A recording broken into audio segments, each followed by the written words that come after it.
పోలాలు తీసుకోండి అంటే non constant పోలాలు తీసుకుంటాం. P of z is a non constant పోలాలు దాన్ని డిఫైన్ చేస్తామంటే z పవర్ n ప్లస్ ఎంత first an - 1 z power n - 1 an - 2 z power n - 2 a1 into z plus a0 ఇలా define చేసాం.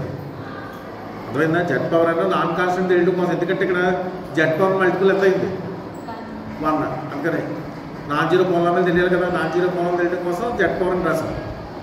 z power n plus an - 1 z power అంటే సఫిక్స్కి power equal అయితే రాసుకోవాలి. an - 2 z power n - 2 plus a1 z plus a0 ఉంటుంది.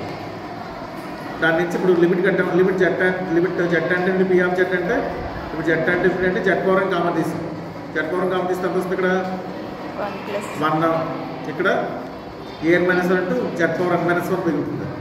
an - z power n - 2 మిగులుతుంది.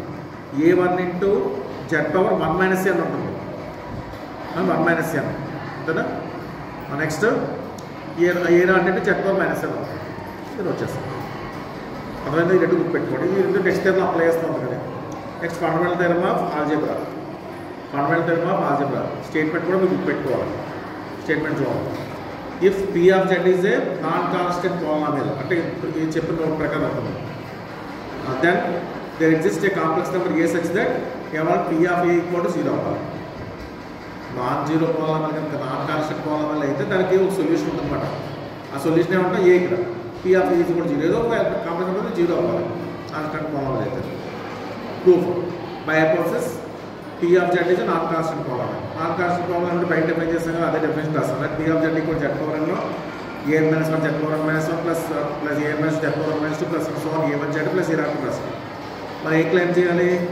ఏనే complex number దగ్గర p of a 0 అవుతుంది చెప్పాలి. దానికి కాంటర్ ఎలా తీసుకుందాం? By contra assume that p of z not equal 0 for any z. ఏ z దగ్గర 0 అవుతుంది తీసుకుంటాం.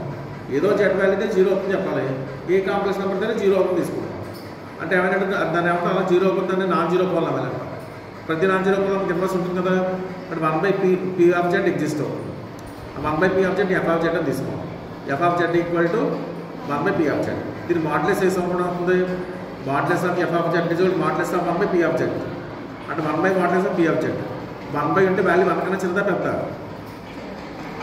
చిన్నగా అవుతుంది. లెస్ దాన్ని కూడా 1 అంటే ఫంక్షన్ ఎంటైర్లీ బౌండ్ అయ్యింది లేదా అంటే మొత్తం కాంప్లెక్స్ నెంబర్ సిస్టమ్ అంత మీదే ఫంక్షన్ అవుతుంది, బౌండ్ అవుతుంది. నెక్స్ట్ p of z పోలామిల్ అయితే ఎలక్ట్రికల్ కూడా అవుతుంది. కాబట్టి f of z కూడా అవుతుంది మనకి ఎలక్ట్రికల్ అవుతుంది.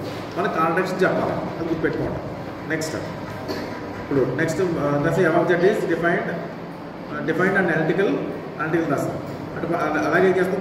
Modulus of f of z less than 1 for all z belongs to c అంటే ఎంటైర్ ఫంక్షన్ రాయింది రాస్తాం. రాస్తాం. నెక్స్ట్ లిమిట్ z అంటే ఇన్ఫినిటీ p of z కట్టాలి. లిమిట్ z అంటే ఇన్ఫినిటీ అది వస్తుంది. z పవర్ అంటే అది రాసాం. z పవర్ కామన్ తీసి z అంటే ఇన్ఫినిటీ అయితే z పవర్ కూడా ఎంత అవుతుంది? టెన్స్ టు ఇన్ఫినిటీ అంటే 1/z పవర్ ఎంత అవుతుంది మనకి? టెన్స్ టు 0 అంతే కదా. అంటే లిమిట్ ఎంత z అంటే p of z equal to z అంటే ఇన్ఫినిటీ f of z అంటే ఏంటి మనకి? 1/p of z కదా. కాబట్టి z అంటే ఇన్ఫినిటీ అయితే 1/p of z అంటే p of z tends to infinity అవుతుంది.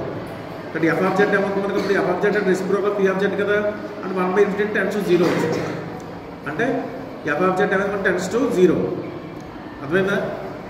అంటే మొత్తం మీద ఫంక్షన్ ఏమైనట్టు మనం ఇప్పుడు ఎక్కడ కాంట్రాక్షన్ చెప్పాలి కాబట్టి ఇది కాంప్లెక్స్ నెంబర్స్ ఇది మొత్తం అంతా కదా. అందులో ఇది లోపల బాల్ తీసుకున్నాను b of a. అర్థమైందా? ఈ b of a బయట. ఇప్పుడు మొత్తం ఇందాక ఏం చెప్పాను? Modulus of z less than కూడా మనం చెప్పాను కదా. ఆ modulus of z less than కూడా ఇక్కడ హోల్డ్ అవుతుంది తీసుకోండి. బయట బాల్ బయట హోల్డ్ అవుతుంది తీసుకోండి. In particular modulus of f less than 1 for when modulus z greater than 1 అంటే ఈ బాల్ బయట అంతా function less than equal to 1 తీసుకోండి. నెక్స్ట్ ఇంకోటి చెప్తాం మనం f అనేది ఎంటైర్ ఫంక్షన్ రాసాం కదా. ఎంటైర్ ఫంక్షన్ రాస్తే ప్రీవియస్ థియరమ్ ఉంది అంటే చెప్తుంది there exist m such that modulus of f less than equal to m అవ్వాలి. ఇది ఎక్కడ తీసుకుంటారు? బాల్ లోపల తీసుకోండి. అంటే బాల్ లోపలేమో ఎంటైర్ ఫంక్షన్ నుంచి less than equal to m తీసుకోండి. బాల్ బయట లెస్ దాన్ 1 తీసుకోండి. అప్పుడు ఏదైనా k ఈజ్ ఈక్వల్ టు అప్పుడు ఏదైతే మనం k అనేది mకిను క్యాపిటల్ M కి 1కి మ్యాక్సిమం తీసుకుంటే modulus of f of z less than కూడా for all z belongs to c అంటే లీవైస్ థియరమ్ స్టేట్మెంట్ వచ్చింది. లెవెస్ తెరచండి చెప్పి మనకి మాటో చేస్తారు ఇక్కడ ఎం అయినప్పుడు ఎఫ్ డాష్ ఆఫ్ జెడ్ ఇక్కడ 0 చెప్తాం అంతే కదా. ఇప్పుడు ఎఫ్ డాష్ ఆఫ్ జెడ్ 0 అయింది, అర్థమైందా. ఎఫ్ డాష్ ఆఫ్ 0 అయితే ఫంక్షన్ ఏ ఫంక్షన్ అవుతుంది, అంటే 1/p ఆఫ్ జెడ్ కూడా ఏమైంది మనకి, అంటే p ఆఫ్ జెడ్ కూడా ఏమైంది.